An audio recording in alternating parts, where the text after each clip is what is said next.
À Vannes, c'est la question des effectifs de police qui est posée par les fonctionnaires eux-mêmes après une opération musclée jeudi dernier. Des policiers ont subi des jets de projectiles dans le quartier de Kercado lors de l'interpellation d'un mineur en fuite sur son scooter.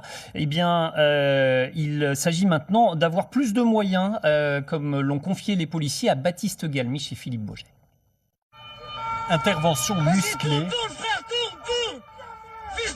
filmée par des habitants. La scène s'est déroulée jeudi dernier dans un quartier sensible de Vannes. L'adolescent, poursuivi par la police, est à terre.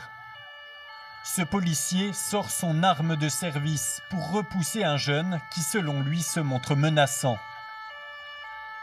Peu après, un attroupement d'une dizaine de personnes se rue sur les policiers. Ces jeunes jettent des projectiles, pierres, canettes et même ces morceaux de meubles. Un véritable déchaînement de violence qui aurait pu être évité selon certains policiers. Pour eux, Vannes, ce n'est pas que la carte postale. Ici aussi, il faut plus d'effectifs. Lorsqu'il y a eu ces faits jeudi dernier, nous avions 3 policiers pour 55 000 habitants.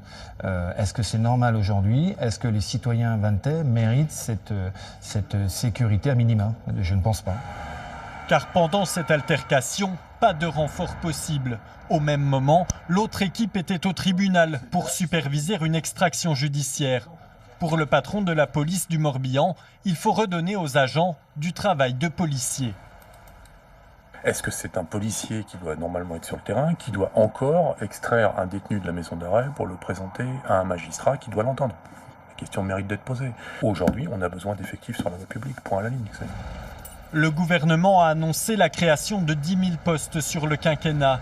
La police de sécurité du quotidien doit aussi permettre de recentrer les tâches des policiers sur leur cœur de métier. Les forces de l'ordre attendent désormais que ces promesses se transforment en actes.